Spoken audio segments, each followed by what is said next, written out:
Defined by Endo podcast with your host and endometriosis warrior, Teniola Ogunro. Created for and dedicated to women who have been diagnosed with endometriosis or who suffer from symptoms that they suspect to be caused by endometriosis. Don't forget to subscribe to the podcast for a weekly dose on everything endo. If you find this podcast inspiring, please share with your friends and family. Let's spread the word and inspire and empower women all over the world. Please note that I am not a medical professional, so whatever I share on this podcast is to raise awareness and inspire. Please always speak to your medical professional before making any major changes to your diet or lifestyle. With that said, let's get right to it.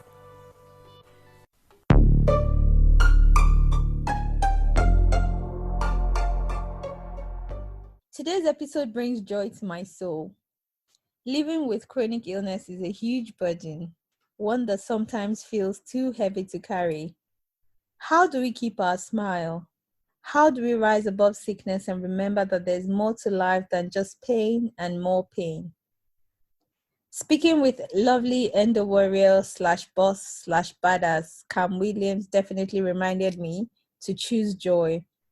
Cam's joy is contagious, and you wouldn't believe everything she has been through. She refuses to let illness define her life, and she's here to share her journey with us today. So sit back, relax, and let's have a listen. Hi, Cam. How are you? Hi. It's so lovely to catch up with you today.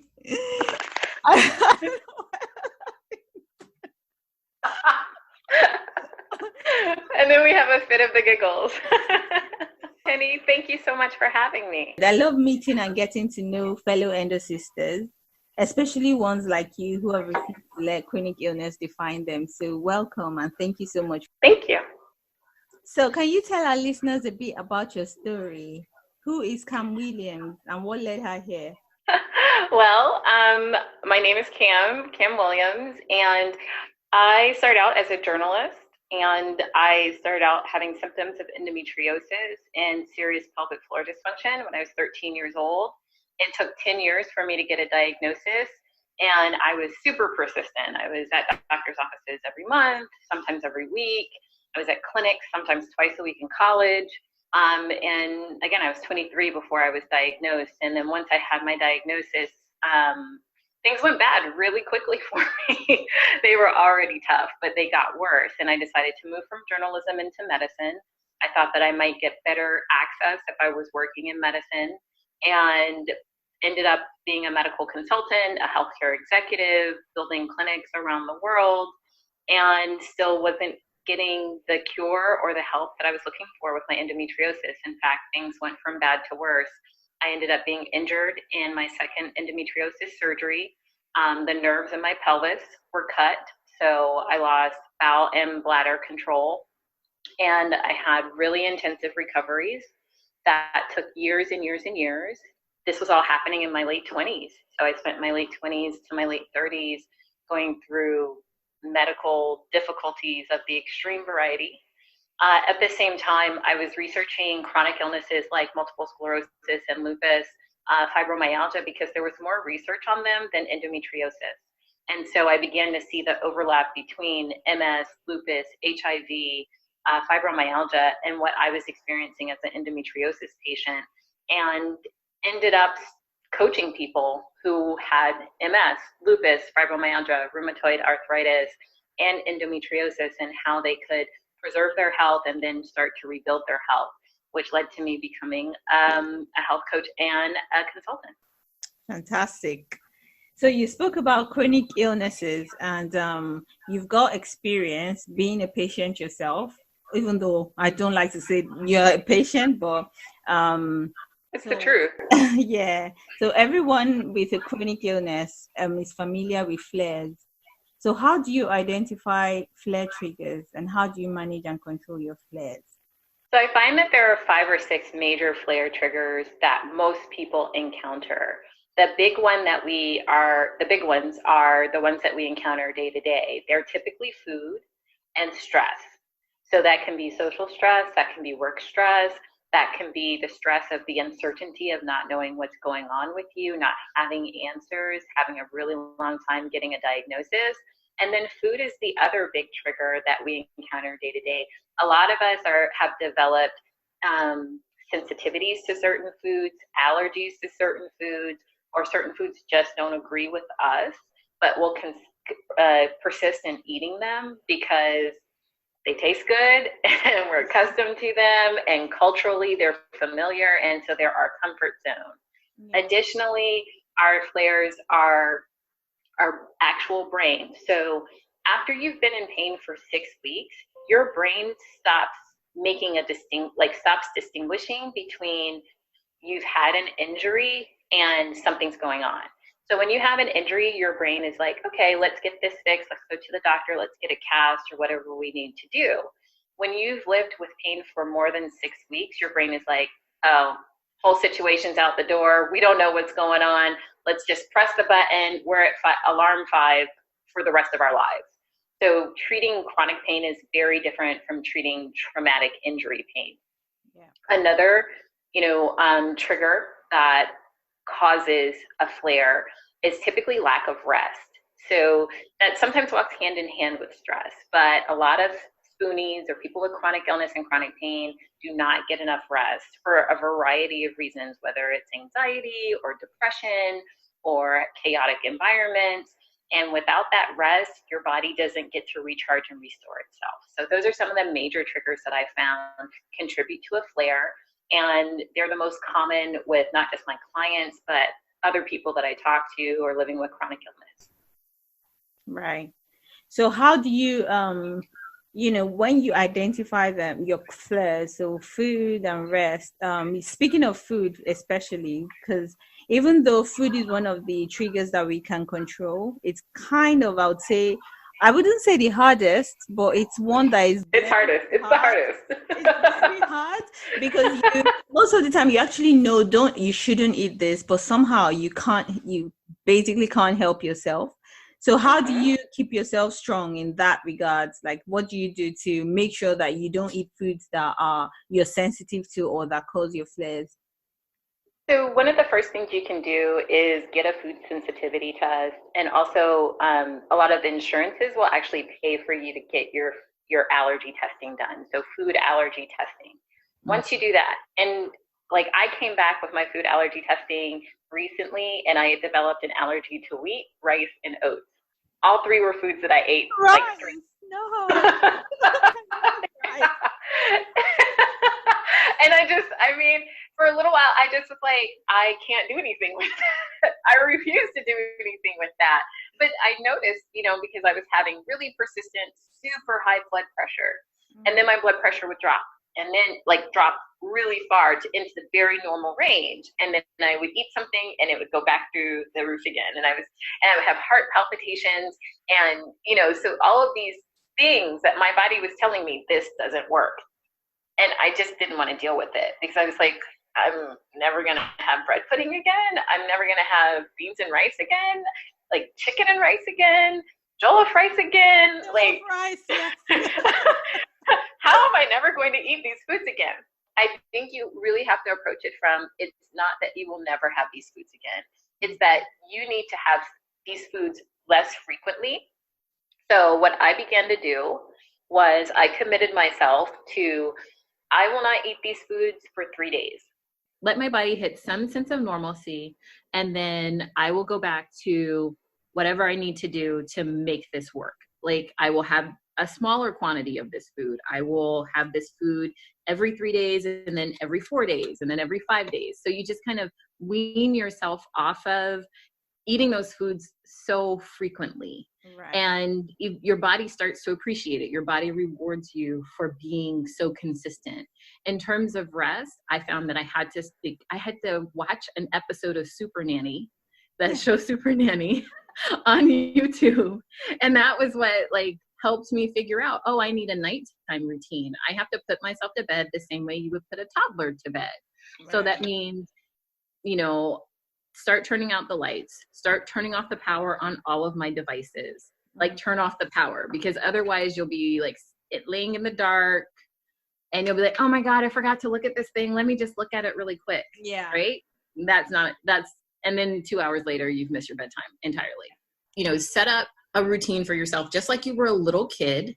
Yeah. And that routine will really pay off for you. Make sure you have light blocking curtains. Make sure that your bed is as comfortable as possible. If your mattress is uncomfortable, get a mattress pad.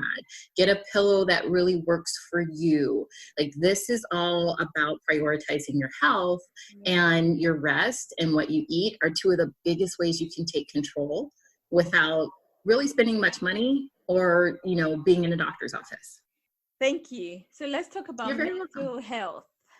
The big one. The big one. So, depression, anxiety, etc. are very common among women with chronic illnesses. How do you suggest that we bring more awareness and light to this? And what tips would you suggest that we adhere to so as to help with our mental health while dealing with chronic conditions like endometriosis? So I think one of the biggest things is to change your expectations of yourself. Like, if you were walking down the street and you're on the sidewalk and a car was coming down the road and it jumped the curb and it hit you, you would not expect yourself to work the same way, to parent the same way, to spouse the same way, or to partner the same way. Your expectations of yourself would change. Other people's expectations of you would change as well. You would be in a body cast, or you would have a cast all over your whole left side. Well, when you have a chronic illness, especially an invisible illness, you don't get the validation of people seeing how sick you are. Yeah. And you don't get the validation of seeing yourself as a sick person, but it's the exact same amount of trauma. When you get a diagnosis, you've already been in pain for some years, usually, and your pain is deepening, you're uncertain, it's very destabilizing. Yeah. You have to think to yourself, I got hit by a car. I have to change the way I live my life now.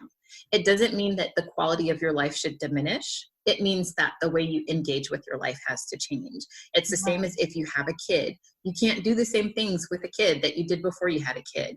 It's when you get married, you can't do the same things once you get married before you were married. You're not a single person anymore. Well, you're not a person who doesn't have a chronic illness anymore. So that's one of the first things. That's the biggest thing I see with people and that I experienced myself. I was, so stuck in, I don't want this to change me. Meanwhile, it was changing me every day, every minute of every day. Yeah, whether you like it or not. Whether you like it or not. Yeah. Here's the thing. It can enhance the quality of your life. It can put you light years ahead of your peers because you get to take your life more seriously. You get to learn so much more. You develop serious skills in terms of advocating for yourself, communicating with professionals in the medical field. You get so many skills you wouldn't otherwise have access to. But if you're focused on what you think you're losing, you're going to be depressed. You're going to be totally screwed. Yeah. Now, that's situational depression. My experience was more along my brain chemistry changed. I was so sick for so long. I was actually bedridden for a couple of years. So my brain chemistry began to change, even though my default personality is really upbeat and really optimistic. My brain couldn't produce the chemicals because I was on bed rest for so long. In those cases, you need to get therapy. You need to talk to someone who can prescribe for you. You need talk therapy. There was a point in time where I had 2 health coaches and a therapeutic relationship, and I was going into group therapy. Wow. You have to invest in your own healing.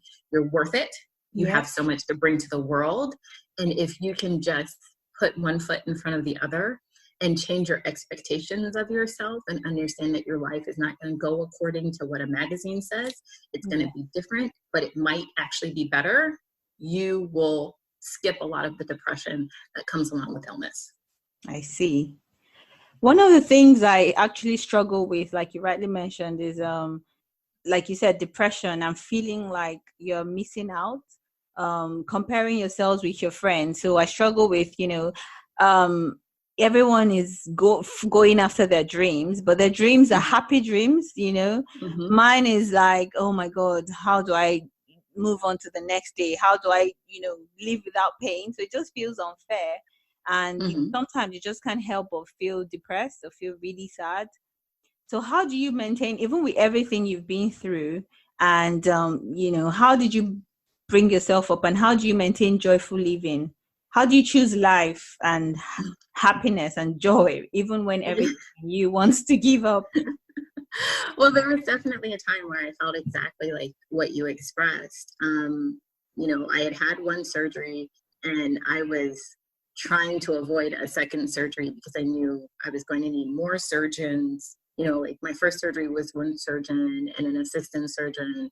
And when I woke up, he was like, you're going to need another surgery, and you're going to need 3 more surgeons in on this. And, and I was just like, I can't. And at the same time, my friends were landing the positions that they wanted in the cities where they wanted to live. And I was moving back home to live with my parents. And to me, that was so bleak. Yeah. And I was fortunate because I had a cousin who had serious chronic illness. And I would call her crying, and she would say, I know it feels unfair, but you are doing the best thing you can do for yourself. You have to be able to trust that this valley you're walking through was designed just for you, and that you will walk out on the other side of it, and you will be a better, stronger, more resilient version of yourself. So, it's so easy to look at somebody else's Instagram posts and read somebody else's highlights and not realize they're doing all the stuff that they seem to want to do, and they feel empty inside. Sure. And so, like, if you fast forward 5 years past, when I moved back home to move with my parents, I stayed with my parents for like 90 days. I just wasn't built to live with them. So I got a job pretty quickly. I had already started transitioning from journalism into medicine. I found a really good consulting gig in medicine that absolutely changed my life. I met my partner of 13 years at that gig. I traveled the world because of that gig. I shot past all of my peers because I took this big risk to invest and to take care of myself. I couldn't see it when I started, but within 120 days, all the changes were starting to happen. What I see a lot of the time is people getting paralyzed to make changes for themselves, to protect and to heal and to take care of themselves, because the change means they're going to do something different than their peer group. Yeah. Your peer group doesn't have it figured out. And within 5 years, I was talking to peers who had gotten married while I was sick, who had disappeared while I was sick, who had unfriended me while I was sick. And they were coming back and they were like, I'm in a crisis. I don't know how to navigate any of this. I'm, severely depressed. I know you've been through this. Can you help me? Well, yeah, I can help you because I've been there, and I did it 5 years ago when you didn't make time for me, but I'll make time for you because I'm bigger than that. So that would be my recommendation. Don't be afraid of making necessary changes. A lot of times we fight, and the energy we put into fighting is energy we could be using for way more productive things. Very true. Have you found yourself in a state of self-sabotage? Oh my God, yeah. I think food is my biggest one. Like, sometimes I'm like, I've been eating well, for 2 days now. I just have to eat this. I will have this croissant, because I deserve it. Then I'm thinking, I deserve it. Yeah. And there are times I've actually Googled, why do I keep self-sabotaging? Like, I need answers. So have you found yourself in that state? And not just food, relationships, lifestyle choices, career choices. How did you go about it? How did you fight it? How did you overcome it? Well, this is what I would say. A lot of people don't like discipline because, discipline requires sacrifices up front and rewards on the back end. Yeah. But I grew up in a military family. And so discipline was always a big part of my life. My parents were extremely strict. I grew up in a very religious family. and we were military, and we were traveling all the time. So it was like, I was getting it from all sides. And what I found is one of the biggest things you can do for yourself is decrease the number of decisions you have to make every day. Okay. So the things I don't do, I do not choose what clothes I'm going to wear day to day. I basically, when I was working in a corporate environment, I had the same dress and I would wear it every day. And I just had it in different colors. And that was it. So that way you're not making, because the more decisions you make, the less willpower you have. Yeah. So if you eat the same thing for breakfast, you eat the same thing for lunch, you eat the same thing for dinner, and then on Sundays, you have a croissant. You know you're having a croissant, and that's just what it is. Or you do it on Saturday so you can sleep it off on Sunday, which is a better strategy. Yeah. Then you put some discipline and some structure around letting off that steam. Additionally, you know, if you have tasks for work that you have to do A task on Monday, B task on Tuesday, C task on Wednesday. Don't try to do them all. Yeah. And then you have to, again, it goes back to trusting yourself. It goes back to liking yourself. Yes, I used to self-sabotage in a big way. Like, I was on opiates for 15 years, and they make your brain really cloudy. I would say, to me, it always felt like somebody had put a mattress on my brain. And so that meant that for 2 years, I was at McDonald's every night at 2:00 in the morning. Every night. I gained 30 pounds in 2 years. Wow. But that was my way of comforting myself, because I wasn't taking care of myself in many other ways. Like, I was taking a lot of risks with my life when I traveled. I wasn't choosing healthy relationships at that point. You know, I was choosing relationships with people who were what's called an avoidant attachment style. So, you know, they didn't want to be around me and I had to chase them. But I also had an avoidant attachment style. So once I would get them, I would disappear. And it was just a mess, you know, like unhealthy people, unhealthy relationships, unhealthy food. Dr. Phil says this thing where he's like, the way you do one thing is the way you do everything. So if you're neglecting yourself, if you're not feeding yourself well, if you're undisciplined and disorganized in one area, you're doing all those things in another area too. But you can't afford to do it with your health. So that's one of the biggest things. Like, stop making so many decisions, decide what you're going to eat, breakfast, lunch, and dinner, and then allow yourself to just follow your plan. And then give yourself a break one day of the week to not have to be disciplined. And it makes it a lot easier. Yeah.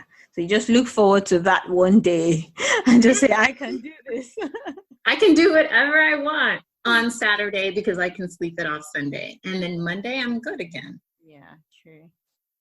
So going through your work, I read a post you wrote about the ham sandwich life. Yay! I thought it was a very interesting concept. So I had never thought of or heard of it before. So can you tell our audience a bit about what this is all about? Well, it's named after a comment that was made by Warren Buffett, who is this multi-billionaire investor. And he was talking about why he invested in the company Coca-Cola. And he said he invested in the company Coca-Cola because a ham sandwich could run it. Like, the company was just so simple to run. Now that really pissed off the CEO of Coke. That would piss me off as well. How dare you? You're this multi-billion-dollar company. But what he was saying was, it's too hard to mess up. Everything at Coke has a system, and it runs according to its system. And that's it. And so they think about things ahead of time, and they don't think about them after that. Yeah. They just set them in motion and they let them run. It's like when you automate your bills, you know, you tell the bank how much you want to pay every month on a particular bill, you press go, and then you don't think about it again. Well, I've thought about that in terms of my life, because your life has so many moving parts.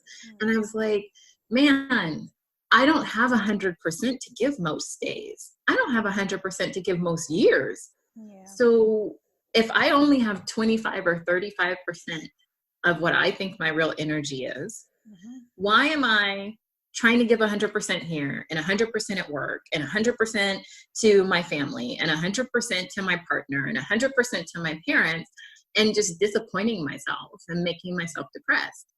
So I just said, well, okay, everybody now gets 35%. That's my ham sandwich.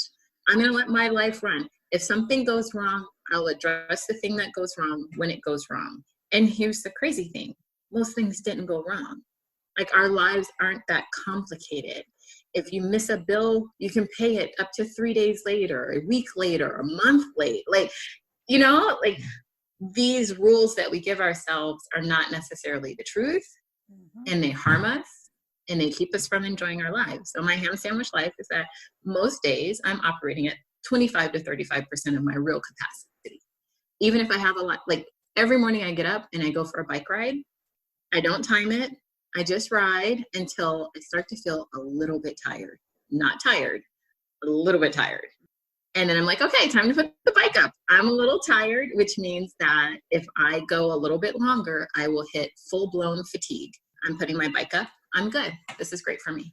That's a brilliant way of thinking about it. And I think it relates and connects to the stress, because we end up being so stressed, trying to do it all, trying to be healthy, trying to do this at work, and we have to remember that we're also dealing with the chronic illness. So I think something I might be, doing, because I have that problem where I'm trying to do it all. And, I'm always wanting to do this and do it to the fullest capacity. And I guess that affects me at times as well. So, yeah, I think it's pretty interesting. And I would definitely give this a try and see how. Definitely do. Because the stress and the fatigue that you create when you're pushing yourself like that, we tend to think of it as, and this is something I didn't say when you asked me about flares.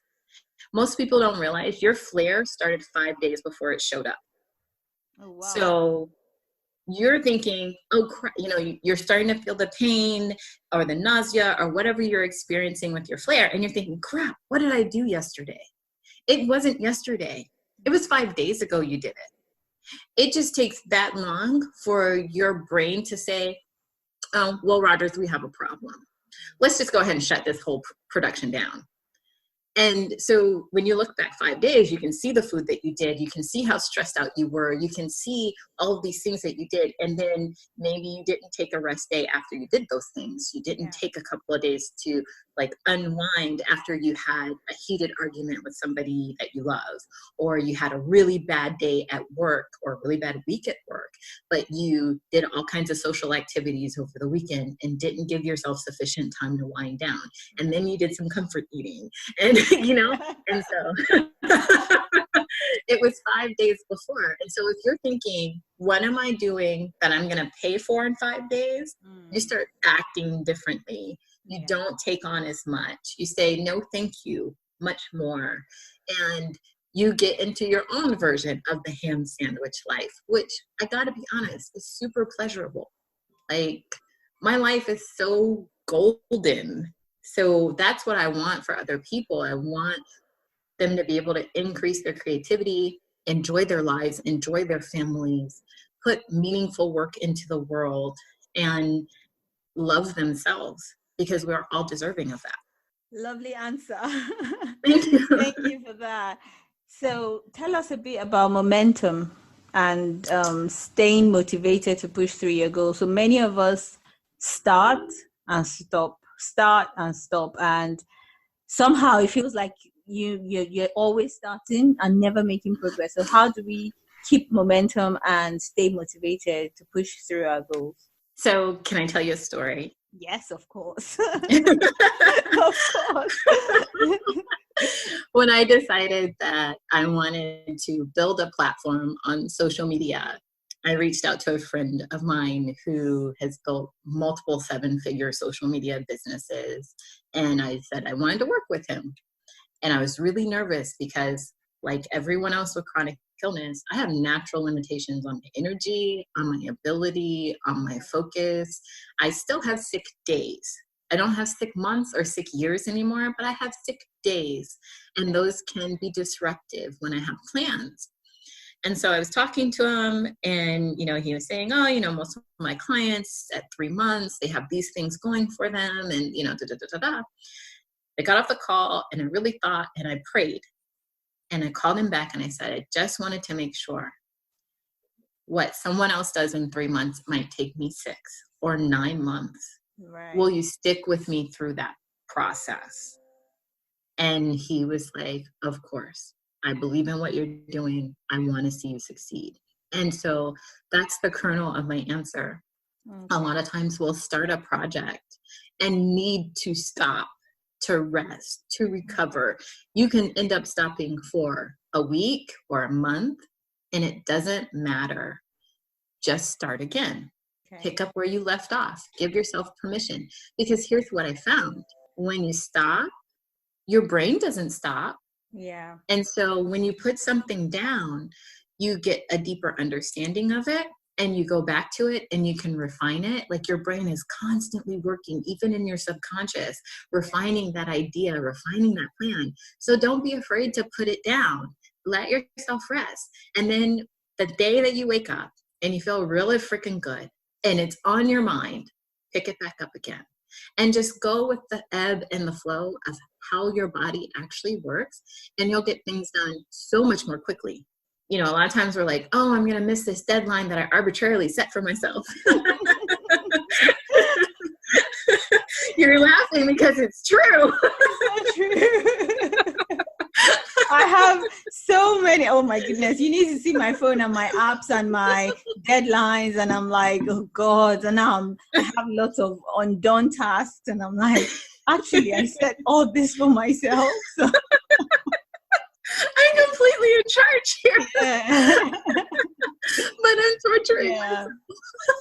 Yeah, like I have a program I've been talking about starting called Build a Business from Bed, because, you know, like you like see these like magazines and they're like, don't work from your bed, you know, go out to Starbucks and work there. And I'm like, yeah, so Starbucks has really uncomfortable seating. And I'm an introvert, and it gives me the hives to be around that many people. Like I do great work from bed. And when I wake up is when I'm the freshest. And so that's when I do my writing. That's when I focus on my content. That's when I set my schedule. And then I might go back to sleep after that. Right. You're not going to hear about that somewhere. And again, like we get so much advice on set a deadline for yourself. If it's, you know, if it doesn't have a deadline, it's not real. Calling BS. It's real if you want to do it. If your heart is in it, it's real. You're not going to forget. Or, I mean, you could have brain fog and might get kind of fuzzy about it. But if you've written it down somewhere, you're going to find that note and you're going to be like, oh, I'm ready to write the next part of that. Yeah. You have to be so gentle with yourself. And you can learn so much from professional creatives who, you know, court the muse of getting something done. So, you know, I would say take those deadlines out of your phone. Choose the 3 things or just the one thing that matters the most to you. Yeah. And see how long it takes you to come to a place of feeling completion around it. Right. Just work away at it. It doesn't matter if it takes a year. The time is going to pass anyway. You might as well do it, you know? But telling yourself, I have to do this in 2 months, and then you spend 1 month sick, it's just going to make you crazy. Yeah, very true. Very true. That's interesting. Yeah, I feel like I've learned a lot. And I'll be I'm so glad. Many of these techniques and ways of being, ways of living, and hopefully it would help our listeners as well. So I know you're a health coach, right? So tell us a bit about your coaching services, what you offer, the kinds of people you speak to, and how people might reach you. Okay, so I'll go backwards. The way that you can reach me, you can reach out to me on social media at Cam Loves Life. It's LUVS, so Cam Loves, LUVS Life. That's on Facebook and on Instagram. Who I work with people who are high functioning and who have serious chronic illness. So that includes multiple sclerosis, rheumatoid arthritis, HIV, lupus, endometriosis, of course, and fibromyalgia. Yeah, by high functioning, I mean you're working or you want to work, and you have worked in the past, that you have had a psychotherapy relationship in the past, or you have one now, because a coach works differently than a therapist. A coach, we look forward at what you want to do in the future, and a therapist is looking behind or back at what has already happened. I do work with people who don't have diagnoses, but who have serious chronic illness and chronic pain symptoms. Like at this point, I'm kind of a walking medical encyclopedia. So people can usually tell me like 3 symptoms that they have. And I can be like, this is a doctor you need to talk to. They're going to give you your diagnosis, and this is going to be your diagnosis. Wow. Which is kind of a weird skill to have. Additionally, I work with people who are, fairly focused on what they want. So a lot of times in the chronic illness community, chronic illness can become the thing that we use to excuse so much of our lives. And I don't play that game. Like, I've had to fight to stay alive. I take life very seriously. Like, I'm a very happy person, but I'm a very serious person about this. And so I like to work with people who are very serious about prioritizing their health and finding the best way to show up in the world. So that's my one-to-one coaching, which I do mostly infrequently at this point.